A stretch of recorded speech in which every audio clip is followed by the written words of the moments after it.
So now I want to revisit one of our old models for infection, the spread of an infection, which was something like this, x prime equals rx, where x is the number of infected people. And I want to derive how we got that model again, but way more carefully, and look at a situation where it's unrealistic and then improve it. So we'll again let x of t be the number of infected people in a population. And let's think about a particular duration of time, delta t, and let's pretend that delta t is small.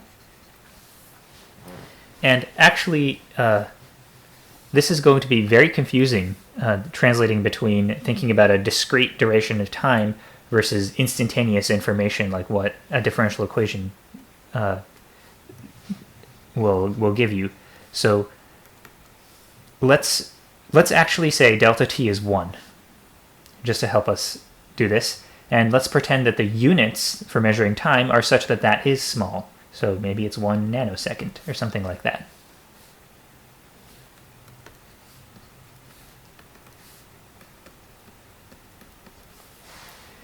Okay, the reason I want it to be small is I want it to be plausible to imagine that when I think about the number of new infections that you get during the time delta t, that's approximately the same as taking the rate of change of the number of infections and multiplying by delta t. So to think of it that way, you need to think about delta t being small. Okay, so during this duration of time, 1 nanosecond maybe, how many new infections do you expect to get? So how many new infections? That's the question that we have to answer, and depending on how we answer this, that determines what model we end up with. And since I am assuming delta t is 1, that will help me a little bit with some funky unit stuff that's going to just distract us from the main problem.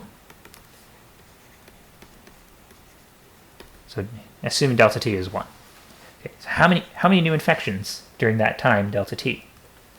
Well, let's pretend that all of these dots here are healthy people, and there are just a few infected people in the population. And let's pretend that no one's quarantining or anything. They're always mixed randomly at all times. So during any given duration of time, delta t, there's equal chances of interaction between any two dots that exist in this society here. So let's say that so what we say next depends on how infectious the disease is, right?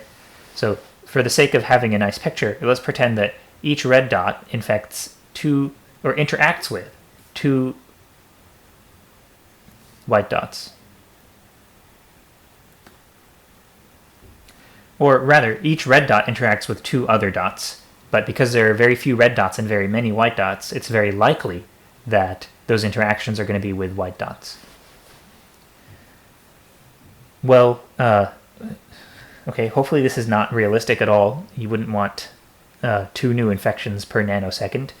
But just for the sake of being able to say delta t is 1 and simplifying the discussion, let's just pretend that it works this way.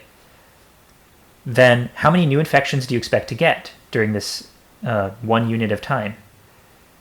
You expect to get, well, for every red dot, you expect to get 2 new infections. So 2 times the existing number of red dots. That's how many new infections you expect to get. So this sort of thing is what would lead us to a differential equation like x prime equals 2x. But there is a problem. This works when there are few red dots, but what about when there are very many red dots? So let's pretend that some time has passed, and now most people are infected, actually. And there are just a few healthy people left. Then it's still true that each red dot interacts with 2 other dots. we're not changing, the rate of interaction. So it's still true that each of these red dots is going to interact with two other dots, but it would be silly to say, okay, the number of new cases is going to be 2 times the number of red dots. That's not true, because a lot of these interactions are between red dots and other red dots, and that's not going to create a new infection case, right? So we should actually correct for this by subtracting off the number of interactions we expect between red dots and other red dots, or at least something proportional to that.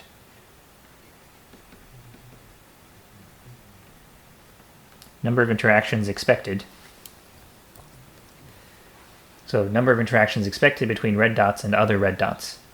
And how many, what is this number? What do we expect it to be? So for any given red dot, it interacts with 2 other dots, right? Well, the chance that the 2 other dots that it interacts with are red dots rather than white dots is proportional to the number of existing red dots. So the number I want here is going to be, so the number of interactions expected between red dots and other red dots is going to be the number of existing red dots, that's x, times the chance that the interactions that a red dot has, the chance that a given interaction that a red dot has is going to be with a red dot rather than with a white dot. So what is that chance? Well, it's something proportional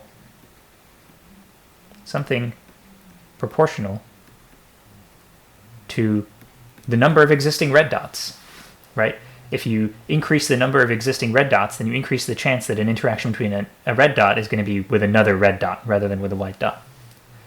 So overall, this is what I would conclude for our model, is that the number of new infections is, it doesn't have to be 2 times x.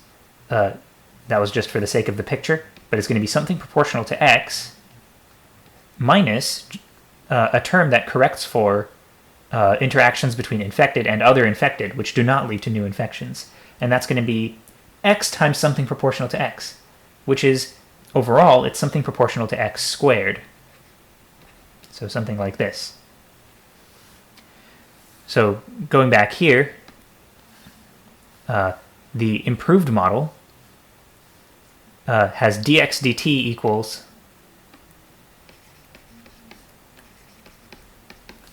something proportional to x minus something proportional to x squared. And this will lead to what's called logistic rather than exponential growth.